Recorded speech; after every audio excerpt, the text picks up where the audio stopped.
Hello, everybody. This is Living Between Worlds for January 17th, 2024. First time I've said that out loud. I'm Gil Friend, CEO of Natural Logic, and with co-host Ken Homer, we'd like to welcome you to the fifth season of Living Between Worlds, and our special guest, whom I'll introduce in just a moment. Ken, you want to just share the logistics for the call with folks? Sure. Hello, everybody. Welcome. If you don't mind, please turn your camera on. It's really nice to see faces instead of a whole bunch of just names on black backgrounds. So we like to see people's faces. Um, we have a really big crowd today, so please use the chat. Feel free to drop questions at any time. I'll be monitoring that. Periodically, Hunter will scan through and look for questions to answer. We may or may not do a breakout room, depends on how things are going. We're very fluid in the moment here. If you would like to raise your hand, depending upon the version of Zoom that you have and your the way you've set it up, it's either going to be down at the bottom as a standalone or it'll be under reactions. Please use the raised hand feature so that we know it puts you in the queue up in the upper left so we know you're there. And please keep yourself on mute unless you're being called on to talk so that when we do the post-production here, we don't have any, jumping in while Hunter's talking, so we see their screen. So I think that's it. Gil, is there anything else that I missed? No, I think that does it.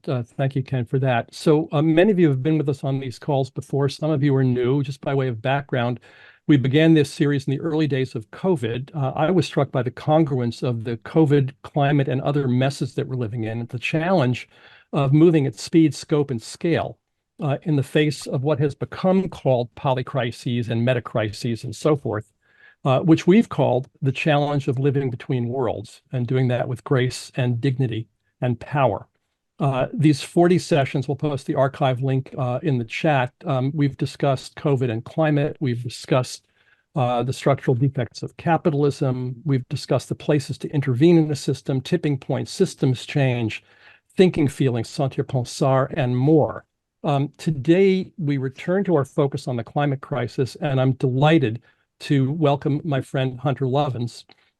Hunter, in case you don't know her, don't know how that's possible, but in case you don't, is president of Natural Capitalism Solutions, managing partner of Now Partners, co-founder of Future Economy Forum, professor of sustainable management at Fordham University, chief of impact at Change Finance, and last and certainly not least, a regenerative rancher in Colorado. According to me, she's brilliant. She's feisty, as you'll see. She's outspoken. She's my former faculty partner at Presidio Graduate School MBA program. And most important of all, she's a friend and a trusted colleague and collaborator of many decades. How the call is going to go, we're going to start, Hunter and I will be talking together for a while. Then we will open the conversation to you all, both with raised hands and in the chat. And it's wide open. We'll see where this conversation goes. We may do breakouts, as Ken said, because with so many of you, it's not likely everyone will have a chance to speak on camera. And then we'll either just continue in plenary or come back to plenary. And in the last few minutes, Ken and I will offer some closing remarks and some next steps. Okay, that's where we are. So Hunter, what happened at COP? In some ways, nothing. In some ways, a hell of a lot.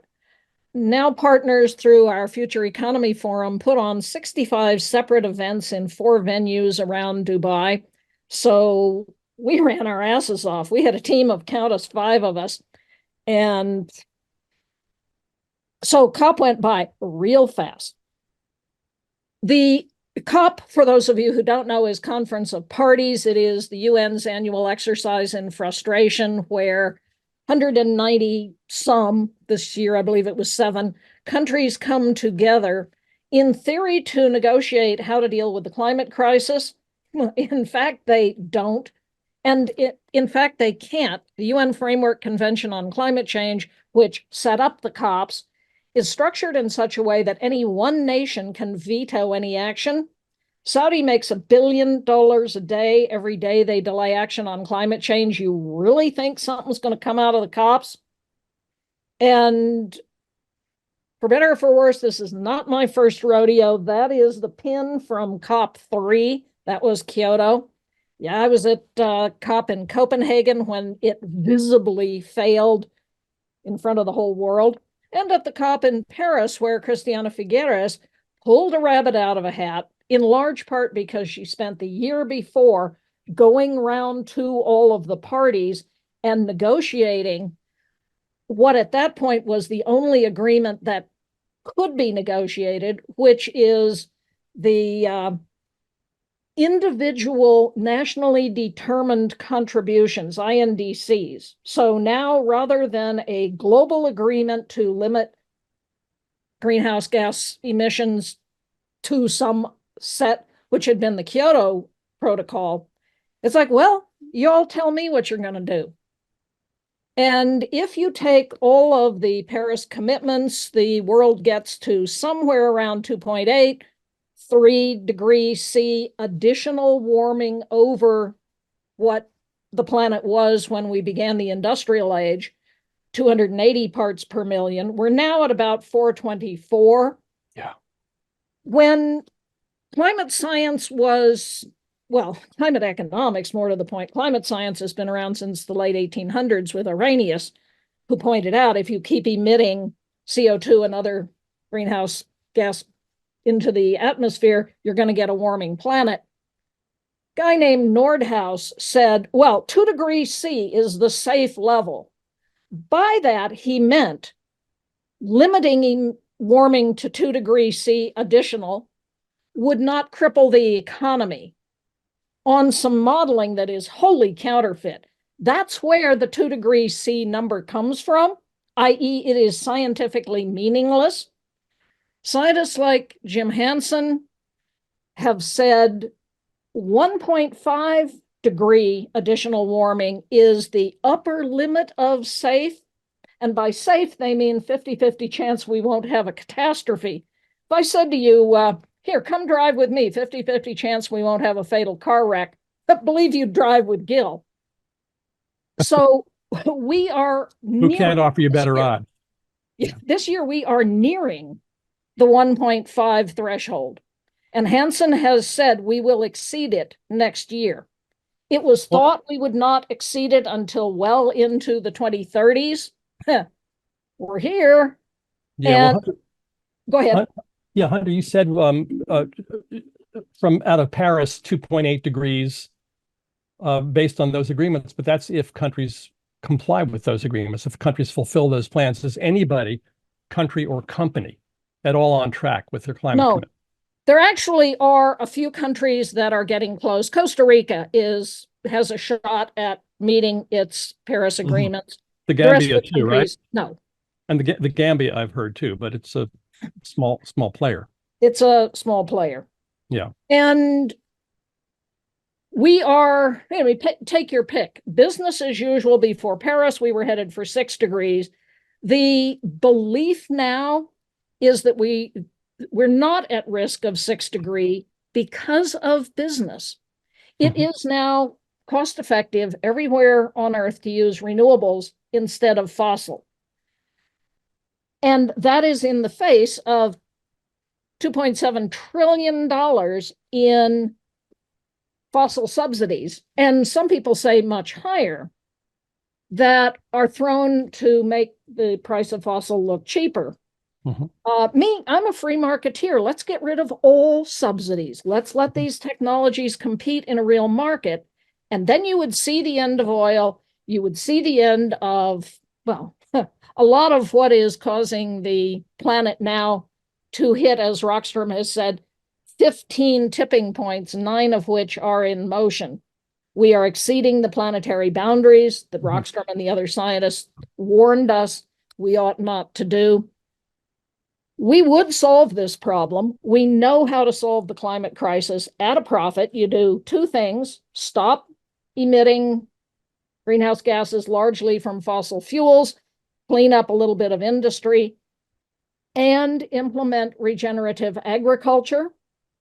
You do those 2 things, we can, within some estimates from some scientists at Tufts, 60 to 100 years' time, we get back to the 280 to 300 parts per million that we were at the beginning of the Industrial Revolution. profitably. Mhm. So we know how to solve the problem. Did we at COP? No. What we got was the finalization of a loss and damage fund. This is something that the most vulnerable nations have been begging for. This is an issue of climate justice. They are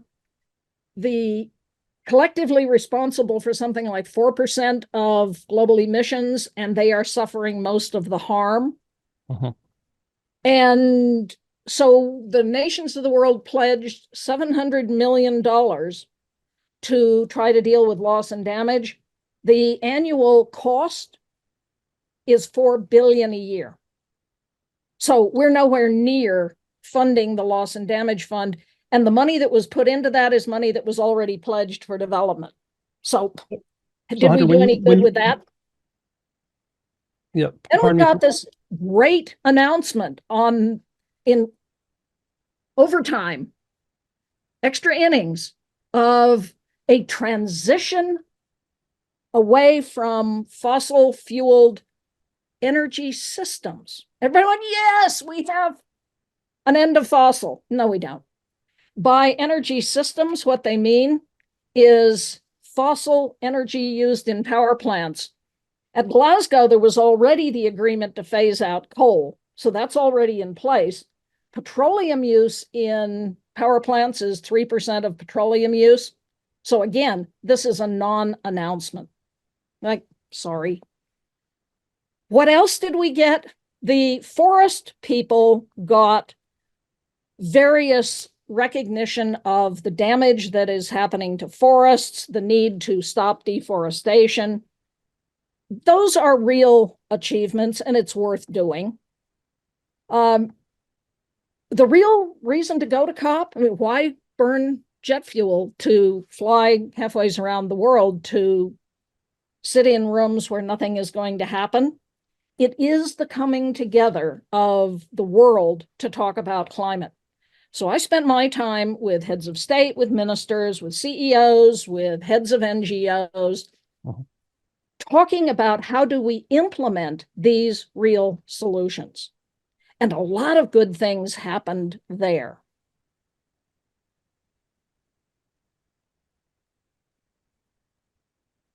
For example, I have a stack of other questions, but I'm right with that one. What resonated in those conversations? What did you find that CEOs and heads of states responded to, not just in their roles, but as live human beings? Where was the juice in those conversations? The juice was in things like a trip out to the desert with a young sheikh who is captivated now by the concept of regenerative agriculture, is astonished that that part of the world used to be grasslands and that it can be again. If you manage grazing animals the way nature managed grazing animals, dense packed because of predators, eat everything in front of them, keep moving until the grass has regrown. They eat everything, they trample what's left, they fertilize what's left behind. They don't come back until the grass regrows. When you manage grazing animals that way, you take enormous amounts of carbon out of the air and put it into the soil, to the point that paper by a guy named Greg Retallack, and I will pull up the reference and put this in the chat box. Retallack showed that 60 million years ago, the Earth was at 1,000 parts per million. When humans entered the picture, we were at 280 parts per million. Where'd the carbon go? It turns out it went into grass and thus into the soil. When an animal nibbles grass, the roots slough polysaccharides, sugars. That feeds the microbiological community, particularly the mycorrhizal fungi, that mineralizes the carbon. That's why when the pioneers came across the Great Plains of the United States, they found 10 feet of thick black soil. When an animal nibbles grass, the roots. Now, why am I hearing myself back again? Because somebody's taping. What Retallack shows is that the Earth decarbonized itself. We know how to do this. We can do it again. So as I said, that's half the solution to the global climate crisis. So I met with this young sheikh. He wants to convert Emirati agriculture to regenerative. So we put him together with Vijay Kumar out of India.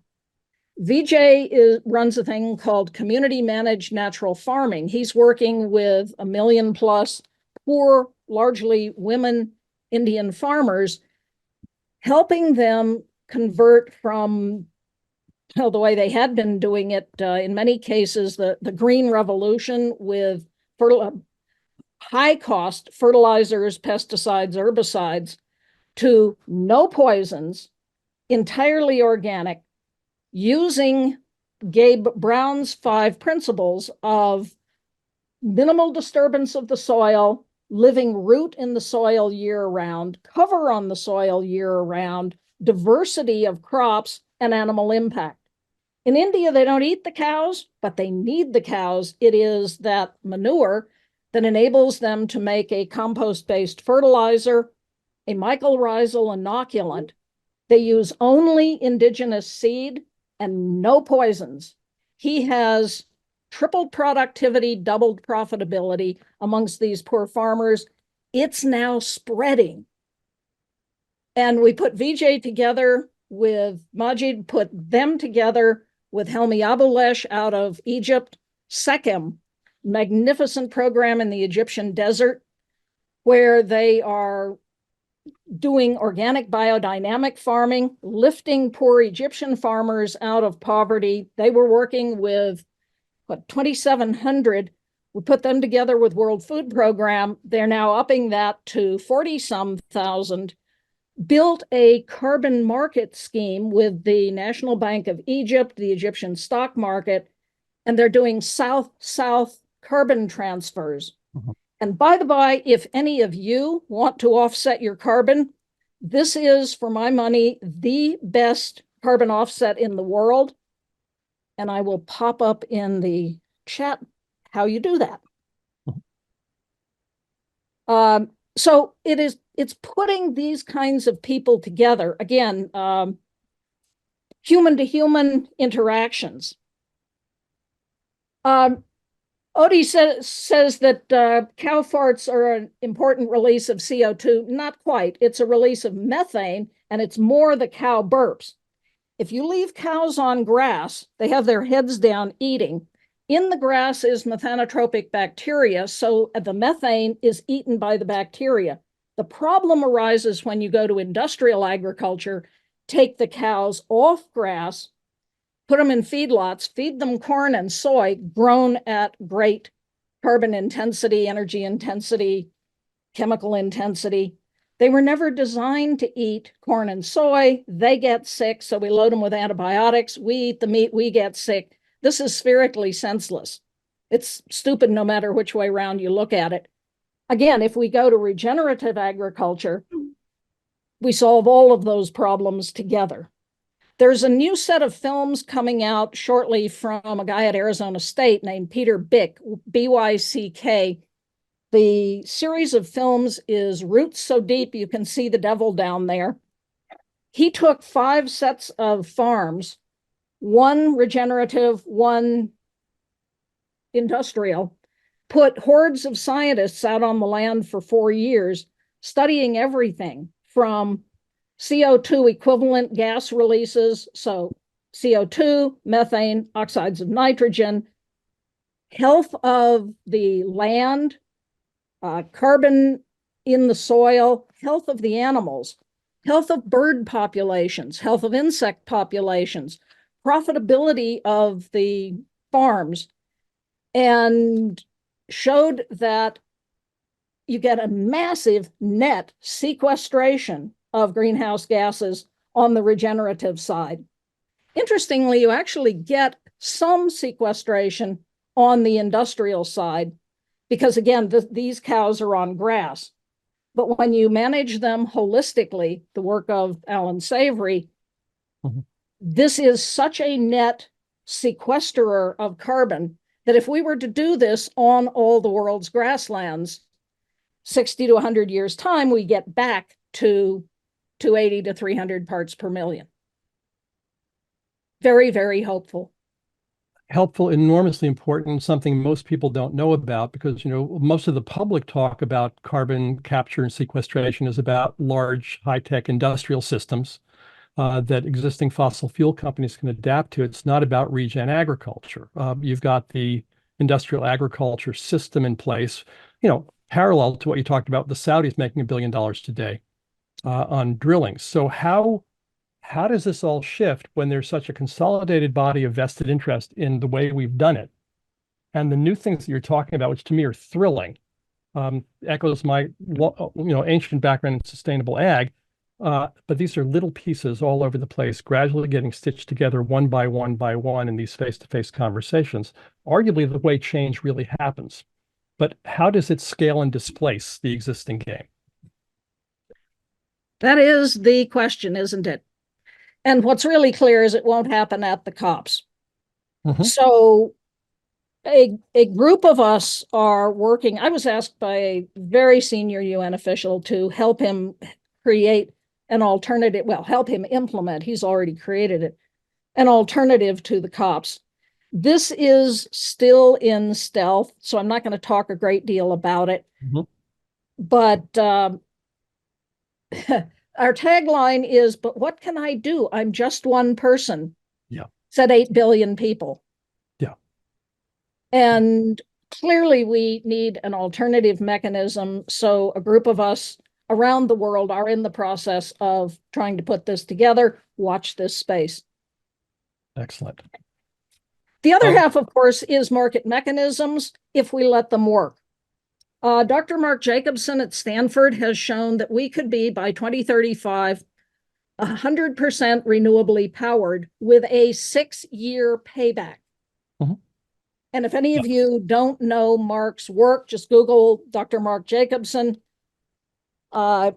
Brilliant science showing what it is that we need to do on the energy side. Mark has done a country-by-country analysis for 137 countries. Which represent more than 95% of global emissions, 6-year payback, so call it 17, 18% ROI, which you cannot get legally anywhere else. The budget for this is about $65 trillion over the next, several decades, which sounds like a lot of money. But McKinsey says that's the budget to sustain the fossil fuel industry over the same period of time. So, you want to put the 65 trillion here? Or do you want to put the 65 trillion here? I don't know. I'm just 8 billion people. What do I know? It's a great line.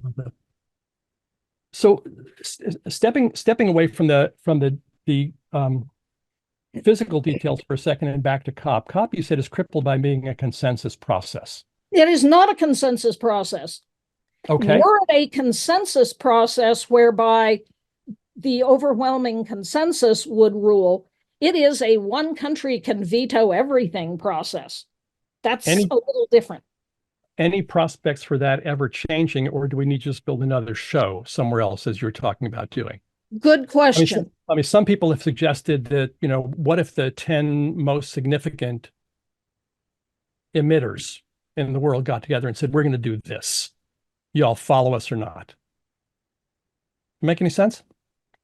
Yes. This is a approach put forth first by Steve Rayner at Oxford, mm-hmm. who said the Kyoto process was flawed from the get-go by having to have every nation at the table.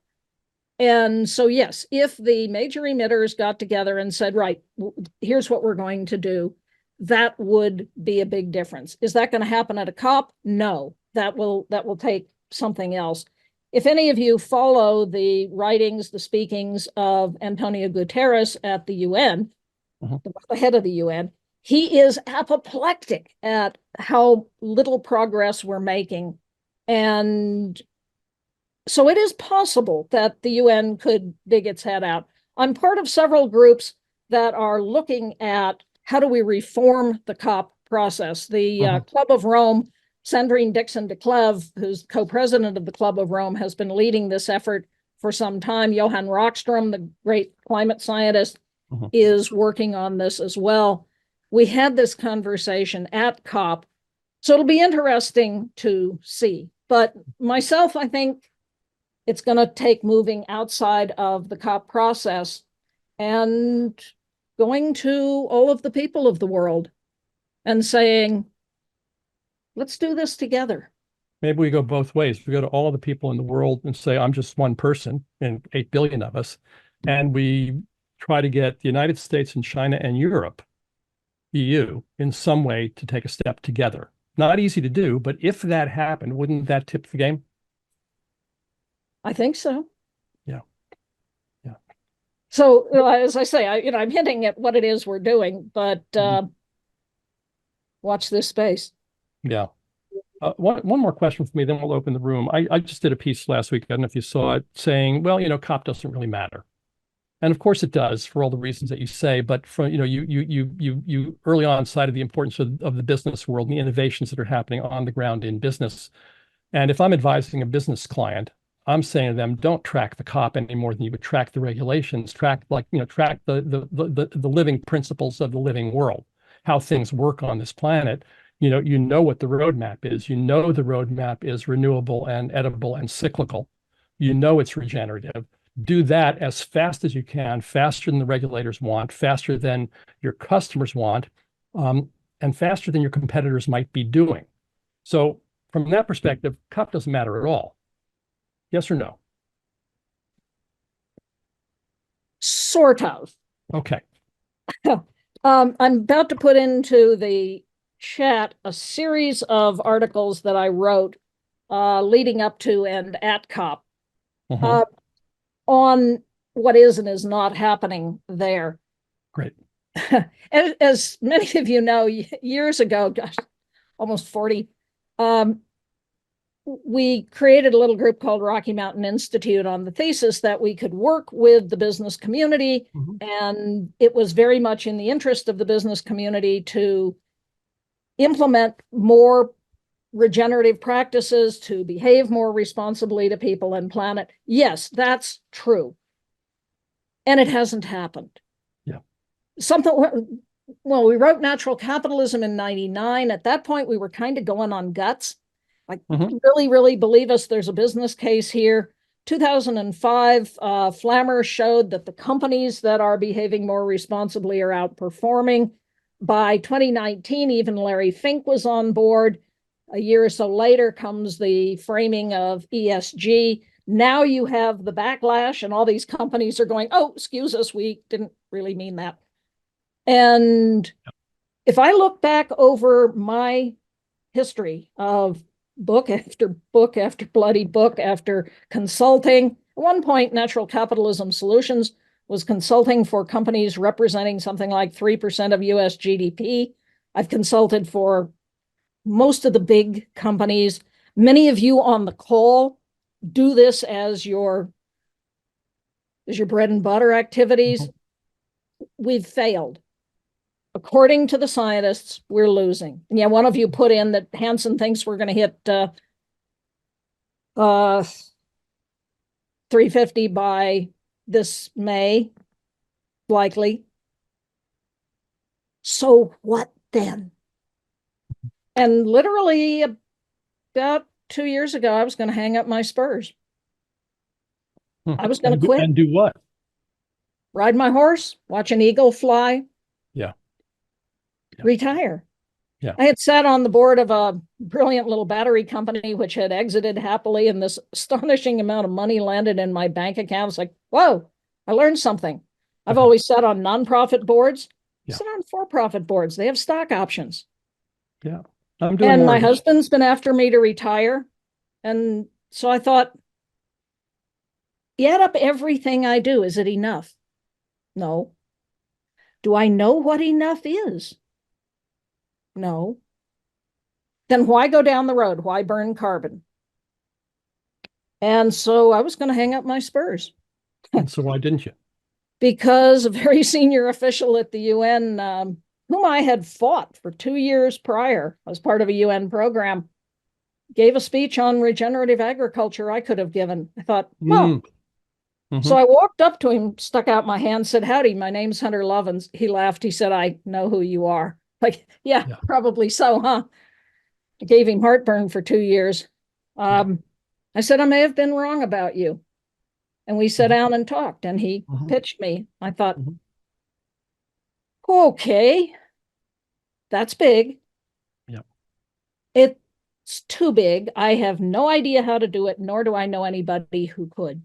If it could be done, yes, that would be enough. So I shrugged and went on to my next gig. He showed up there.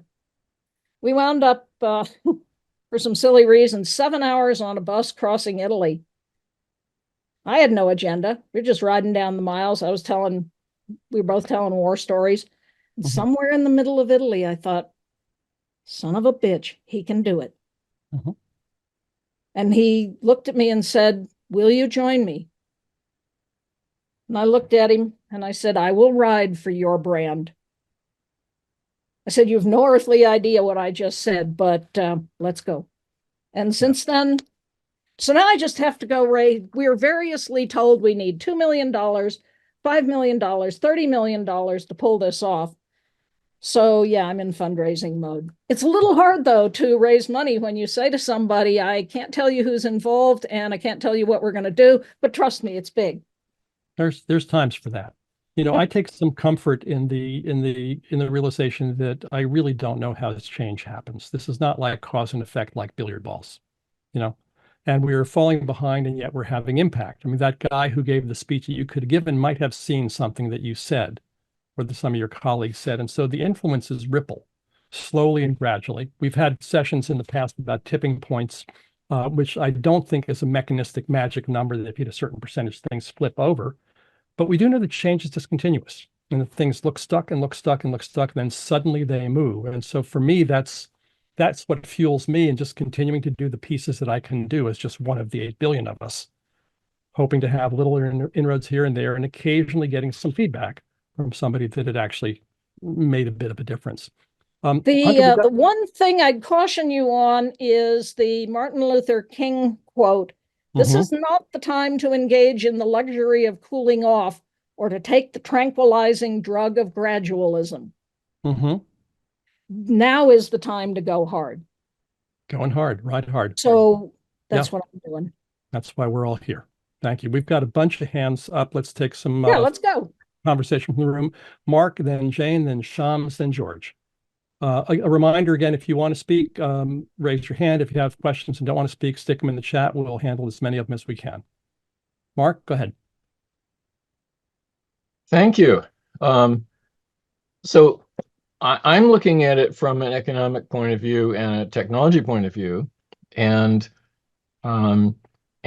we're a two-person startup, but the technology core of the startup is a guy who got a patent for 22.5% efficient solar thin film in 1983, when the violet film that NASA was paying $100 a watt for was 14%. So we're in the same ball game again. We're looking at 41% efficiency on thin film and 2 to 5 kilowatt hours per kilogram efficiency on batteries, and dirt cheap prices. And in the United States, we got the IRA, which slashes 30% off the cost of the solar and $45 a kilowatt hour off the price of batteries. So we can go into extreme expansion mode because of disruptive economics here, as well as the disruptive technology. And I figured, just doing spreadsheets on how fast we could add factories, which are ceramic tile factories, mature product. We could get rid of fossil fuels by 2030, and we could get trucks and buses cleaned up by that time too. Maybe it might take till 2032 to really finish the job on fossil fuels, but we could do most of it. And the profits from this can not only fund the sales of the technology, but they can also fund sales of or purchases by communities of the technologies they need to transform their economies beyond energy and beyond transportation, which we've got covered. The rolling forward of technology is one of the more exciting things that's happening. The Chinese are about to sweep the world with cheap electric vehicles. I drove to my office here in a Leaf. I love EVs. I love passing a gas station and not having to stop in. I've fueled the Leaf off the solar panels at the ranch. When we have power outages, what problem? Have a heat pump on the ranch. We were comfortable through minus 10 2 days ago. These technologies work. They're here. They're now. Let's use them. Yeah, So, and with the IRA, with that $45 a kilowatt hour, the average price of batteries today it was recently 134, and someone just said it was down to 114. So 114 minus 45 is like 60 something, but $60 a kilowatt hour pilot plant wholesale price, which is what I was planning, minus 45 is $15 a kilowatt hour. That means that you can put all the batteries you want into any project. And I saw somebody suggesting that cost effective wise, somebody just said that or wrote that if you let's say you put in 3 days worth of solar and you put in or 3 to 5 days worth of batteries, or you just put in plenty of solar and 3 to 5. Oh, that was it. There's plenty of solar for enough solar for winter.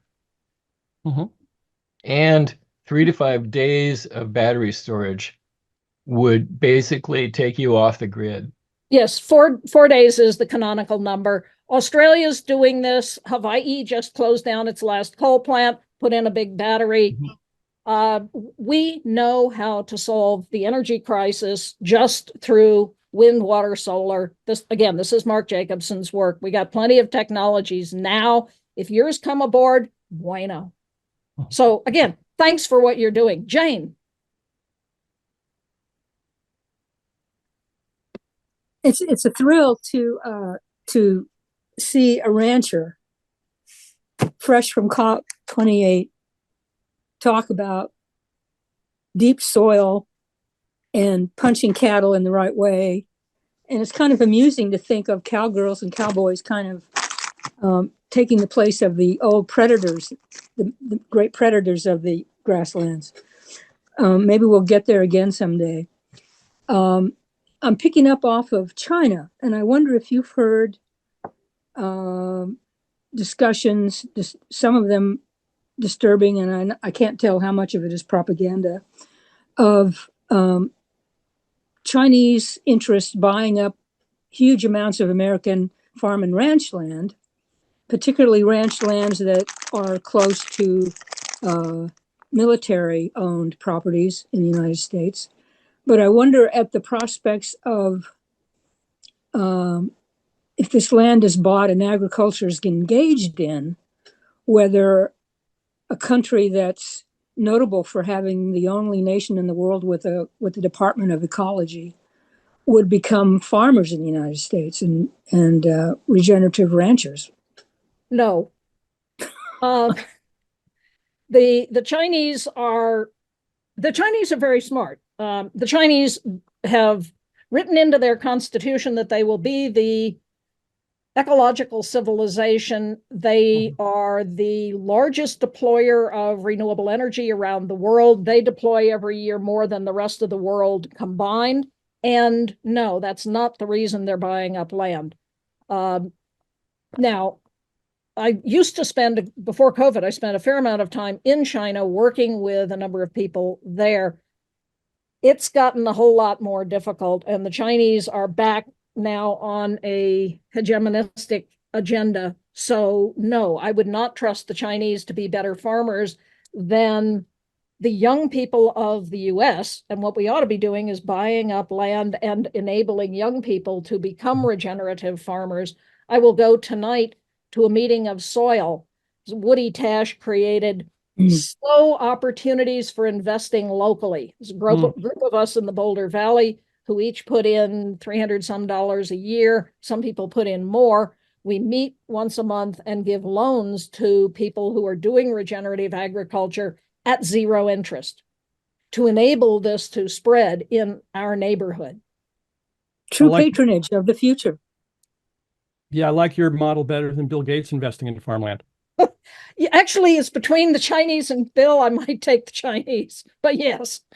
we do need to pay attention to our land. Was on a webinar this morning of a thing called Beyond Bretton Woods that I serve on.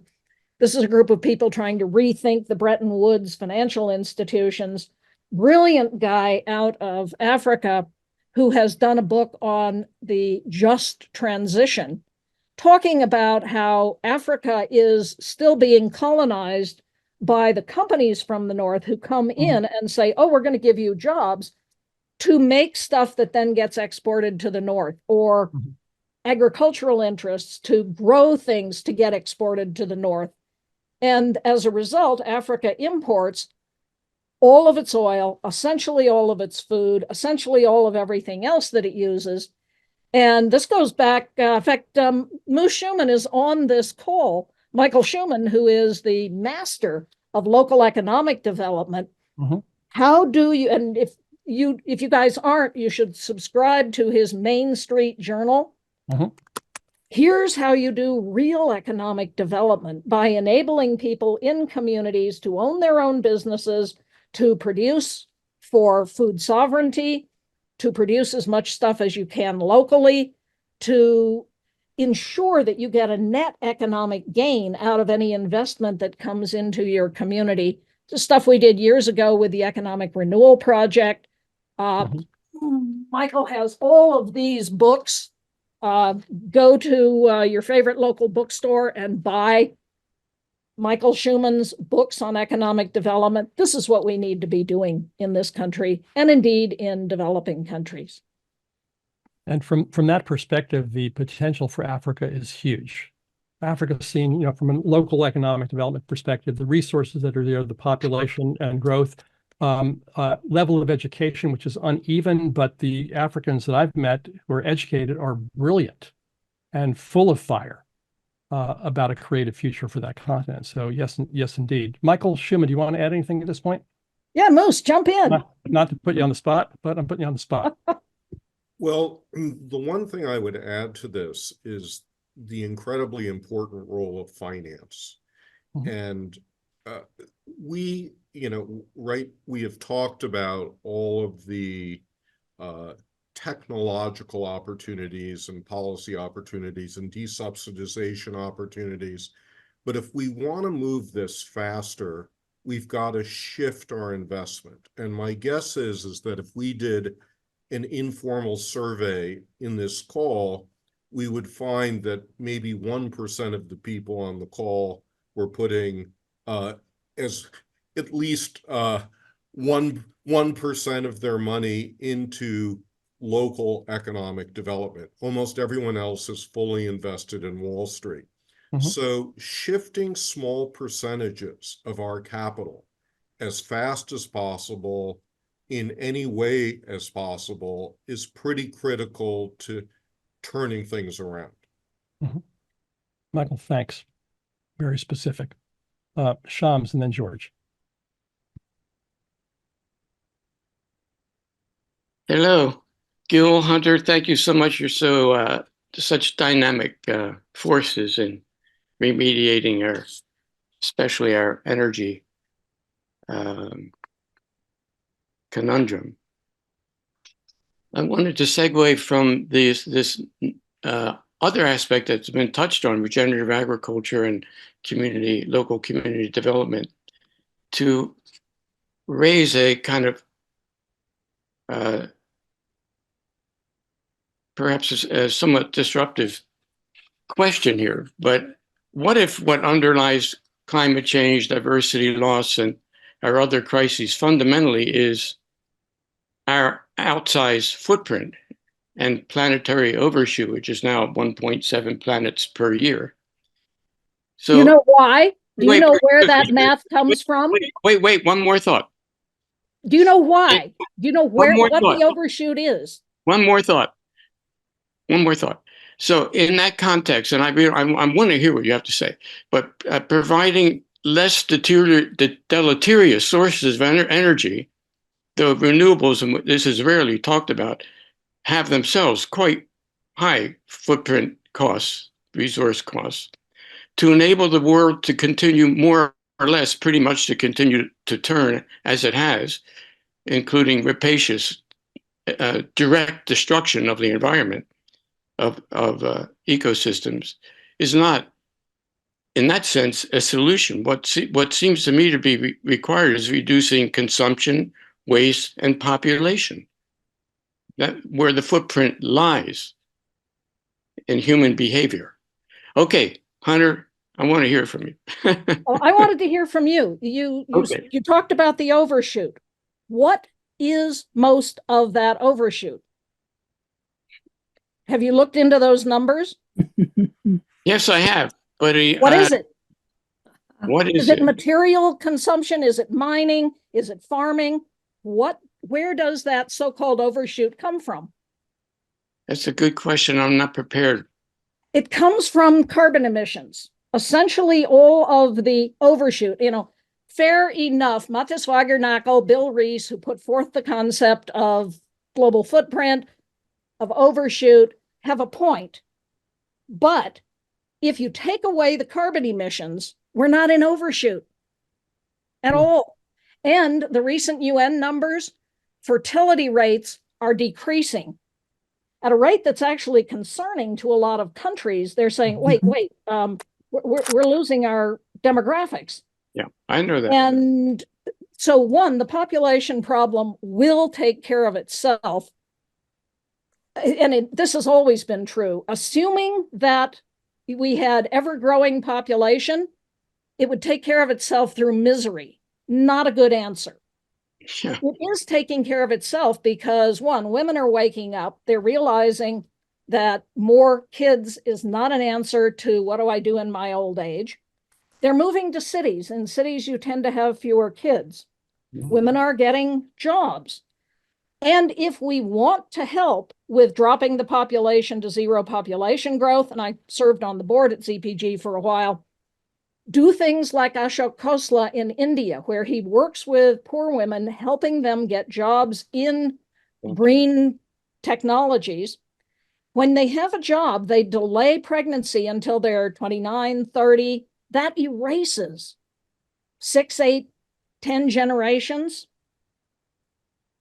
Help women have, well, first of all, and this is the work of Malcolm Potts at University of California, Berkeley School of Public Health. If you do 5 things, feed people, so end hunger, reform land tenure. This is the work of Hernando de Soto, Mystery of Capital. Educate people, particularly women, provide information about and access to contraception. Population automatically goes to ZPG and stays there. We can solve the population crisis, if we think there is one, very humanely, just through, and in many cases, just educating women. That, by the way, is also one of the best economic development answers out there. Thank you. I'm going to get off, but I just want to leave you with one question. Are you saying that the large impact of energy use on overshoot is not because of extraction of resources? Correct. It is not because of extraction. If you, again, let me see if I can pull up the exact reference to this. It was a BBC article a few years back that actually looked into why is it that we are in overshoot, and it's carbon emissions. So solve the climate crisis, the so-called overshoot goes away. Now, I am not saying everybody run out, jump on Timu or whatever this stupid program is, and order everything that you can lay your hands on, and that's the answer to happiness. Reducing our load on the earth would be a good thing. Using resources dramatically more productively is a very good thing. It enables us to buy time. Energy efficiency, material efficiency, circularity, the circular economy is a very good thing. And by the way, one of the better ways of slowing the climate crisis. Using approaches like biomimicry, manufacturing everything the way nature does. This is Janine Benyus's great brilliance. Managing all institutions to be regenerative of human and natural capital. These are the core principles of natural capitalism. They are still true. They're still better business than the way most businesses conduct themselves. But yes, the overshoot comes from carbon emissions. So let me go see. George, while you ask your question, let me see if I can find. Oh, where would it be?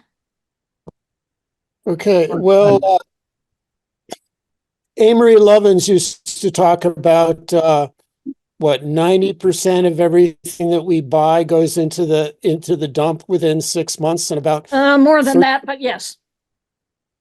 40% of the food we grow is waste, is never eaten by anybody except microbes. So a lot of what we have in terms of overshoot is actually is waste. I looked at a Swedish environmental institute, a COP28 post-match analysis, and I was really impressed by one person, Ricardo Marshall from Barbados, who is a representative of the small island nations, really somebody to watch out for. And another thing that came through was the like-minded developing countries, LMDCs, which are Algeria, Bangladesh, Belarus, Bhutan, China, Cuba, Egypt, India, Indonesia, Iran, Malaysia, Myanmar, Nepal, Pakistan, the Philippines, Sri Lanka, Sudan, Syria, Vietnam, and Zimbabwe. And according to one of the panelists at that Swedish Environmental Institute talk after COP28, they said that the LMDCs were not willing to engage in the conversation about development goals during the first week of negotiations. So I'm interested in the different groups at COP, like the small island nations, who are on the real front line. So they're serious. And things like these LMDCs, like-minded developing countries, the different cliques and clacks that are moving in COP. And if you can say something about that. Yes. There, when you get into the world of the UN, there is this alphabet soup of acronyms, of bingos and engos and ringos, and on. There are lots of different groupings trying to grapple with this, trying to deal with the fact that the UNFCCC framework doesn't allow conversation about what really matters, i.e., how the hell do we get away from emitting all of the fossil greenhouse gases that we are now. And literally at most of the discussions at COP, we're arguing over where to place the comma and the brackets. Brackets are around text that's not agreed to. We pretty much negotiated everything that could be negotiated at Paris. So unless you really wholly reframe the discussion, it's going to go nowhere. At this COP, when Sultan Al Jaber, the president, the UAE president of the COP, who is also the head of the Emirates National Oil Company, ADNOC, mansplained to Mary Robinson, saying there was no scientific evidence of a need to transition away from oil and gas, the small island nations damn near walked out. It was this close. Many of us were kind of hoping they would leave because that would break the whole thing apart. It's, on the other hand, in many ways, the COP is the only thing we have so far. Again, watch this space. It's the only time all of us come together. And it would have been a massive international crisis. Now, the small island nations, the High Aspiration Coalition, the countries that want to put in place a fossil fuel non-proliferation treaty, they are continuing to agitate for a different form of the COP and a different rule set. We'll see where we get to. But it is a fascinating process to observe. There is a guy named Ed King, by the way. I think if you Google him, you'll find his blogs. He did a daily blog on what's happening, what's not happening at COP. I tried to get him to publish with Climate and Capital Media, which is where I'm publishing these days, and he wanted to keep doing his own blog. But if you really want to get into who's who in these processes, that would be the best blog to follow. Again, Ed King. We've got 5 more hands queued up. I noticed that none of them are of the female persuasion, which is kind of interesting. I invite people who haven't spoken. I think I may be dominating that category. Well, there's room for more. So we've got another half hour. If you'd like to share your thoughts, please get your hand up into the queue, Don. And then okay. Louis. Thank you very, very much. And thank you for all of the wonderful work you have done and continue. And don't hang up your boots for a long time. I grew up on a ranch in North Dakota, and I know about wearing boots. But I only wanted to say 2 things because I've got another meeting in just a minute. I put in the chat that the net increase in the human population is 83 million annually.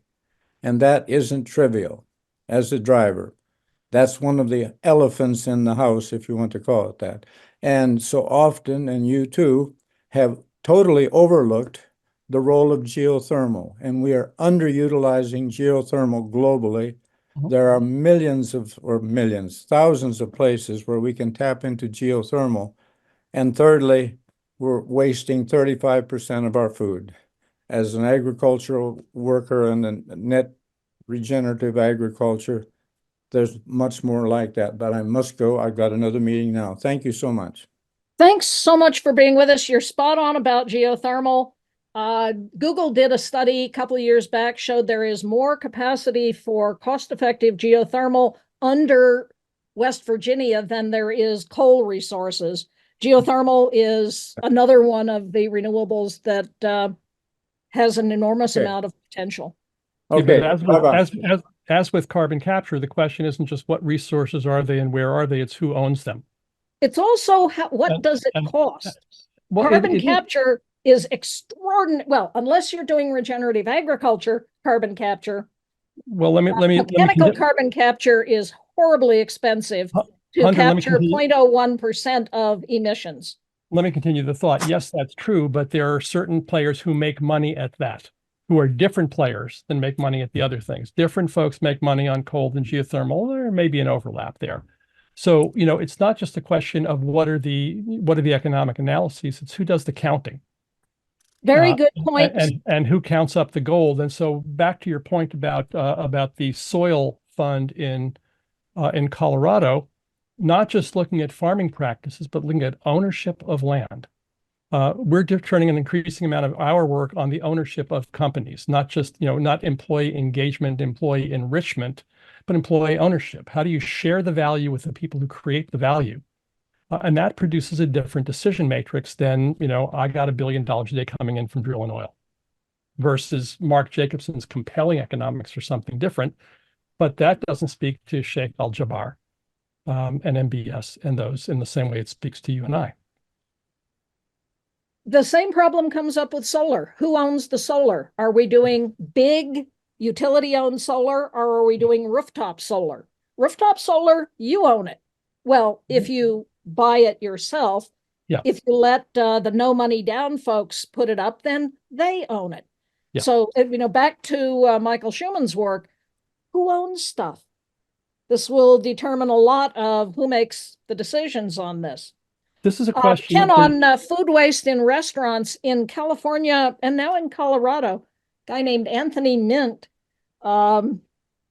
Zero Food Waste, is working with restaurants to put a 1% opt-in extra charge on your bill that pays to collect food waste from restaurants, compost it, and get it to regenerative farmers. So again, a lot of very good solutions around food waste. Absolutely. Louis, and then Brent. And let me, since we've got less than a half hour left, let me ask people, keep your comments for questions concise so we can give as many of you as possible a chance to talk. Thank you very much. if Michael Schumann is still around, he might address this. Your points on who owns it and individual money coming in is critically important. I'm always curious, what do people on the right say to that, who in this country, I realize I'm narrowing it for a moment, but I'm just curious if there's any interaction, since owning resources is a bedrock of capitalism, and yet that seems to go by the wayside when you talk to those folks. Well, I'll just quickly say that a lot of conservatives are very supportive of local investment and new ownership schemes. The crowdfunding reforms that were introduced by Congress in 2012 were led by Patrick McHenry, who you may recall was briefly the head of the House during the Republican upheaval. And the Republicans have been far more supportive of crowdfunding reform than Democrats have. That's another discussion. On ownership, there is an interesting bill pending that Marco Rubio has co-authored with Democrat Chris Van Hollen around co-ops and other forms of ownership as a way of getting us more invested in our community. So I think this track is a really good way of building a left-right coalition that we're looking for.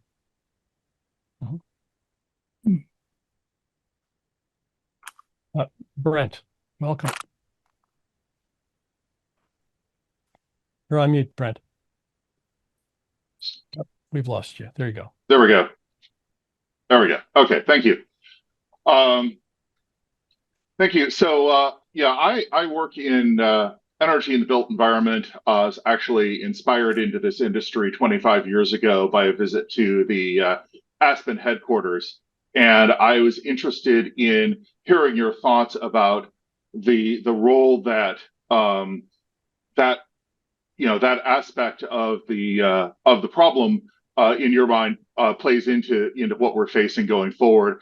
Very recent focus on electrification of the of buildings is, this is something that has really taken the industry by storm in the last few years.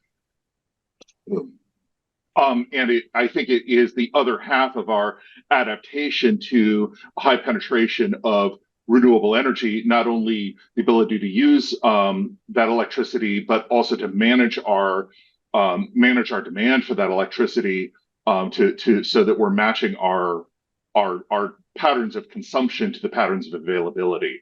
So I would be interested to hear your thoughts about where you see that now, where you see that going, and how you see that stacking up relative to some of the other areas. EVs get all of the attention. Renewable generation gets all of the attention. I see buildings as sort of being underloved, perhaps, and efficiency being less focused on. Be interested to hear your perspective. I was once talking with Donella Meadows, our generation's greatest writer, thinker on many of these issues. And I said, RMI is all about efficiency. But if we keep doing more and more and more and buying more and more and more and growing the population more and more and more, don't we just eat up all the efficiency? And she said, if the real role of efficiency is to buy time. And I thought, yeah, in the book, Natural Capitalism, we had 4 principles: efficiency, biomimicry, the solutions economy, and Dave Brower's CPR, conservation, preservation, restoration. I've changed those principles to make them verbs. So the first principle is buy time by using all resources dramatically more productively. 2, redesign how we make and deliver all products and services using approaches like biomimicry and the circular economy. And 3, manage all institutions to be regenerative of human and natural capital. buildings are, depending on how you count them, 40% of our carbon emissions. Let's get buildings right. And we, again, know how to do this. And there's so much good work on that. Oh, there's a book, but it's way over there. Green Building, Integrating Ecology and Real Estate, that I helped write many years ago. And we laid out all the principles of green building, and people like you, Bob Berkebile, all the great green building experts, David Johnston, who tragically just died.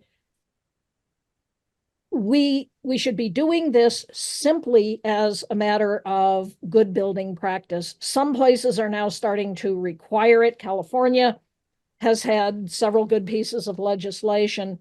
There is no excuse for building a building that needs external energy to heat or cool it. Buildings should keep themselves, well, the building doesn't care. The building should keep the people in them comfortable year round just through good design.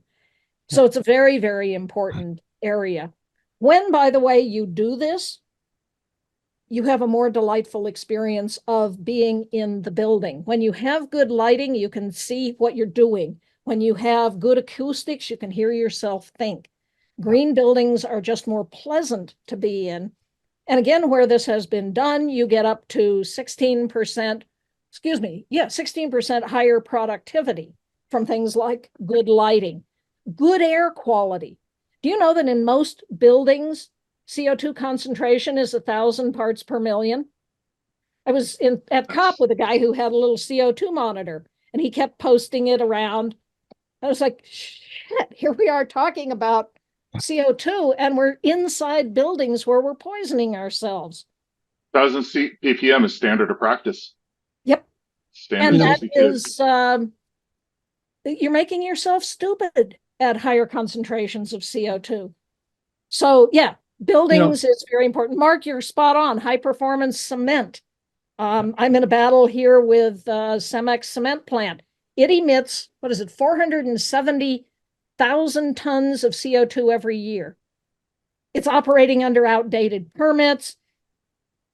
Nasty, nasty sort of plant. We're trying to shut it down. And Cemex itself is moving to much lower emission cement making. Again, we know how to do all this stuff. Let's just do it. Leslie, yes, Marin County has been leading on many of this stuff for years.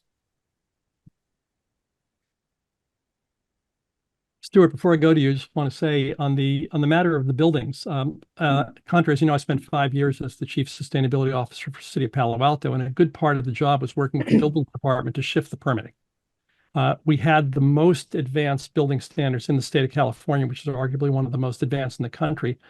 And man, it was like pulling teeth to get anything done. The friction in the bureaucracy, that we've always done it this way. The requirements from the state of California that we demonstrate that every code element was cost effective, when a lot of them were effective in synergy with others, but you had to analyze them one by one by one. Enormous hurdles that took a lot of will to push through. Most jurisdictions don't have that will, and so the innovations from the early adopters, Boulder would be one, Berkeley another, some in New York, that set the proof case that this can be done economically, all the benefits of green building that you talked about. But this is sort of the hidden part of the challenge, is grinding through the bureaucracy to shift the rules of the game behind the scenes. The building industry is innovation hostile, sadly. Well, a lot of industries are, and a lot of governments are. I mean, look, if you're in a city government, you are highly risk averse. You have long planning cycles where everything needs to be vetted carefully. You're planning 2 or 3 years ahead on things that are changing every 6 months. It's a problematic process, and that's maybe the topic for another call. Let me go to Stuart, and then Alan, and then Sarah, and we're going to come into the home stretch here.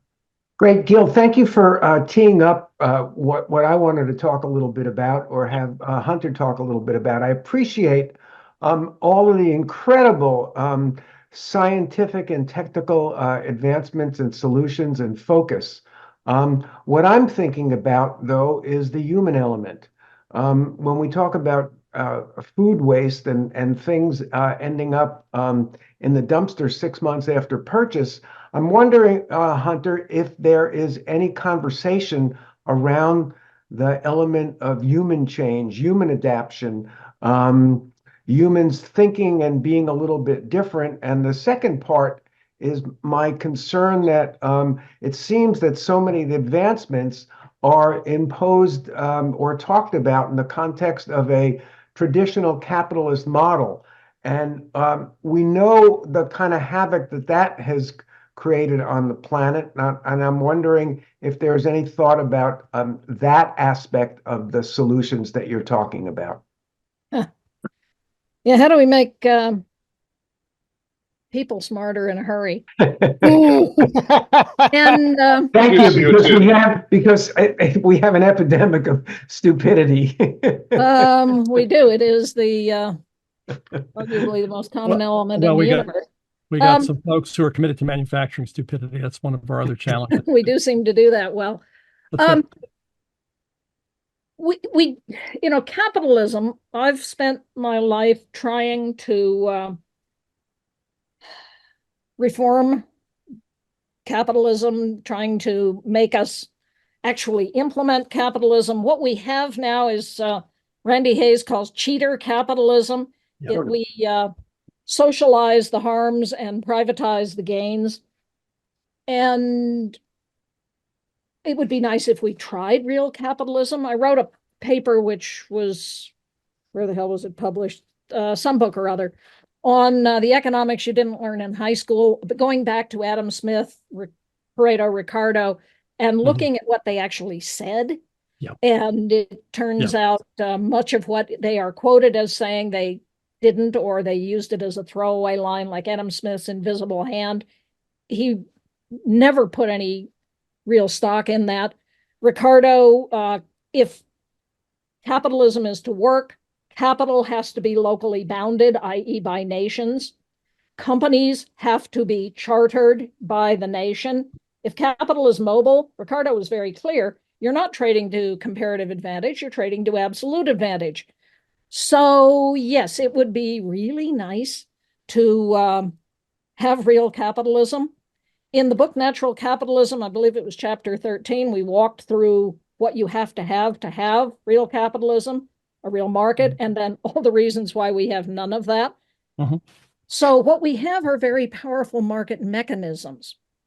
And yes, the work of some of the better economic thinkers, Kate Rayworth talking about donut economics, Marianne Mazzucato. My favorite on this, by the way, is John Fullerton's Regenerative Capitalism paper that you all really ought to read, where he lays out the 8 principles of what does it mean to be regenerative, and then how would we organize capitalism around these principles. I don't think we're going to make people any smarter. We're going to get to work with the people we have. And you don't start by calling them stupid. And the work that I'm doing now is going to people the world around and saying, how would you solve the climate crisis in your community? And how can I help? And building the global capacity to do just that. And begin coming at this, as opposed to COP, Conference of Parties, coming at this from the bottom up, of empowering people the world around to solve the crises in their own way, in their own community. This, I believe, will happen much faster than any agreement we'd ever hope to get out of the UN. And as I said, I just need to raise a few millions to get this sucker off the ground. Well, let's talk about that more. Lots to say about the topic of capitalism, which I hyphenate these days. We did a call a couple of years back about the structural defects of capitalism that I think none of the reform efforts, including John's, Fullerton's, fully address. And diagnosis, prescription without diagnosis is malpractice. So I'm putting a lot of attention at a really clear-eyed diagnosis of what do we need to do to shift that. But more on that another time. I want to give a chance to these last 3 hands up for some quick comments, and then we'll wrap. Ellen, Sarah, and Stuart. And Greg, if we have time, we'll get you too. We'll see if that works. Alan Haber. Unmute. Thank you. Okay. Thank you. And let me ask you all, please be concise. We don't have a lot of time left here. Yeah. Well, concise is always a problem. As a anti-war activist, I raised the question, how does this, and I like the idea of the transition coming from the bottom up, participatory democracy, the commons and all that. But we live in a system of full spectrum domination by the Pentagon, by $900 billion of federal money taken out of the people, and by a pipeline politics that has the centers of power around the current energy system and the military pretty much in place. And is it possible for these endeavors to actually function from the bottom up without actually engaging the war system and the politics of oil and so on in the Middle East and other areas of the world? These questions have not been part of the conversation here at all. And in some way, I'm delighted. Whoops. Alan, you've frozen. We'll go on to Sarah and come back to you if you come back. Sarah, go ahead. And good to see you. Causes of environmental good to see you. devastation, human devastation. We all ought to be doing everything we can to bring an end to the conflict in the Middle East and conflict everywhere. Every time you engage in war, it is a failure of human imagination, and let's stop it. Now, exactly how do you do that? Yeah, that gets a little trickier. Okay, so speaking about imagination, okay, I come from the background of ecology and education. And I really, truly believe, and I have this written out mostly now in the chat because I wasn't sure I would even get a chance to speak, that changing our perspectives on the earth and our role in it can truly become much more efficient in many ways. We're all talking about dealing with changes from the top. And I truly believe that children are much more open to change than adults. And parents are much more open to change when their children are teaching them rather than when government is trying to force restrictions on them. And children, I mean, and that involves a special kind of education with children also, where you're not coming from the top down. You are helping them, you're guiding them into discovering the truths about the environment, about the planet, about our role in it, without telling them what they should be doing. They will learn, they will know. We have many kids killing each other, upset, on drugs, because of a situation where they feel helpless. And yes, all of that is true. And this is very much the theory of change on which the work that I'm doing now is based. Let's trust people, let's empower them, let's enable them, and let's collectively solve the climate crisis. Very good. Thank you, Hunter and Sarah. Stuart. Stuart, hey. Hey. Long Hi there, time no Hunter. see. Yeah, long time. Good to see you. And again, Gil, thank you for creating the community forum you have and even naming it Living Between Worlds, because by implication, that means our role is to build the bridges, right? And I see no other way for the communion we're talking about without each of us sort of giving up our sacred cows and being able to sit in dialogue with people we don't immediately agree with. And I go back to the compass needle that I think, Hunter, you and Amory named way back with that simple, I still have it, that magnetic thing on the back of my car. abundance by design. And you mentioned it, this is a supreme design challenge. And I guess what I'd like to offer is that so much of what I have experienced in my 63 odd years of this, and I grew up with this from day one in the 60s with parents who are on this conversation almost exactly, is that we have an overbalance in the intellectual, rational, engineering fix approach to this problem. And I think just recognizing that this challenge is nested right within a bigger cultural crisis of existential separation from a cosmology of who we are on this planet, how we're connected with this planet, and being accountable to our relationship with this planet.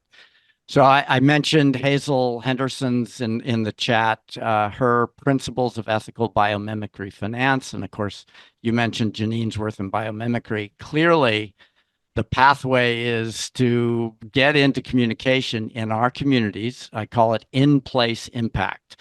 And yes, we need top-level, top-down policy, but the real power is going to be from each of us taking that in-place impact responsibility in our own communities and spending some quiet time getting into right relationship with this planet and the cosmos that we all, depend on for our life and living. A lot more quiet time, in my opinion, would open channels of knowing that desperately are needed in this quest to find the right future for humanity, because it's way beyond an engineering fix, way beyond that. So thank you for making this conversation available. Thank you so much, Stuart. And come back again. We talk about culture change from time to time and how planetary cultures shift over time. One of the shifts we're in now. I cited the chapter in my book, which if anybody cares to look at it. Put the link in the chat, please. Okay. Greg, over to you. I'm going to ask you to be very brief, if you would. What's that? It's over to you. I'm going to ask you to be very brief, please. I'm very brief. So first of all, obviously, thank you very much for all that you do. And thank you, Hunter. This has been fascinating. I've been really inspired by Kim Stanley Robinson's Ministry of the Future. And really, in some ways, obviously not a perfect roadmap, but lays out a heck of a roadmap, including the global carbon rewards and all that sort of thing. I wanted to get your reaction to what extent you see that as not just a speculative fiction novel, but something that we can really look to for what may be happening, including some of the scary eco-terrorism stuff. Yeah, I require Ministry for the Future for my classes. It is an awesome book. Thick. A colleague of mine said he was reading it in homeopathic doses because the beginning of it is very, very grim. Mary, by the way, Hunter, I had to start it 3 times to build up enough of a head of steam to get through those first few chapters. Yeah. The Mary, by the way, is Mary Robinson, who I was honored to be able to spend some time with at COP. Wonderful woman. My one critique of the book is it way short-pedaled regenerative agriculture. It had lots of solutions listed. The only one it really named by name was Delton Chen's carbon coin. That's a very interesting one. But the real point to read the book is for what could well be coming at us this year, next year. It's set 20 years in the future. Yeah, no, it's not. It's now. I doubt that they're going to go back to. Everybody, please mute your mic. Mute yourselves. Daniel. Go ahead, Hunter. I said over to Daniel. You have a new book out, which is awesome. The Value of Values. That's something everybody ought to read. Daniel, open your mic and greatly appreciate that. And be succinct. Okay, so first of all, I greatly appreciate that. Thank you. The thing that I would, and Kathleen, thank you for that.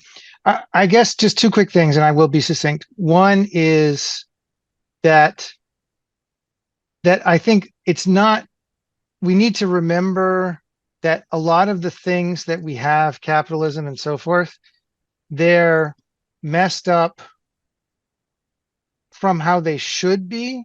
It's not that we need a new thing like, oh, something other than capitalism. As Hunter pointed out, we don't have capitalism now. And as I try to point out in my book, there's a lot of money to be made that isn't being made, which doesn't make any sense. The other thing is that it can be difficult sometimes to remember this, but I'm trying to remember the adage, start where you are, use what you have, do what you can. Yeah. Which I think it was George Washington Carver had the original version of this quote. But that's, where we are is in a system that's crazy, but could be changed in the short run and could be really changed in the long run. And we need to do all of that. Thanks, Daniel. And none of us get to hang up our spurs just yet. I want to thank you all for joining us. We've covered a lot, way more than I expected in this call. We started out talking about COP, and I'm not going to say much more about that. But some of the things I heard is that we know what to do. If it's, cut the subsidies, regenerative agriculture, educate women, 3 items that move a lot of the mouth in there. The future that we know is profitable, but it depends on who's counting the coins. I'm just one person, but there's 8 billion of me. So what do we do? If you're a business, you drive hard to the new world. You share value broadly with those who create value. You try capitalism, because we haven't for a long time. If your government, democracy is a good thing too. If you're government, you cut the subsidies, you change the codes. If you're an individual, solar batteries and EVs for sure, but also local investment, and also food waste, and also vote, damn it, and get your friends to vote. The amount of non-voters is more than enough to shift the election in almost every jurisdiction in the country. And so this is not a time for apathy and pessimism, but get out the vote, because if the election goes one way in November, none of the things we're talking about happen.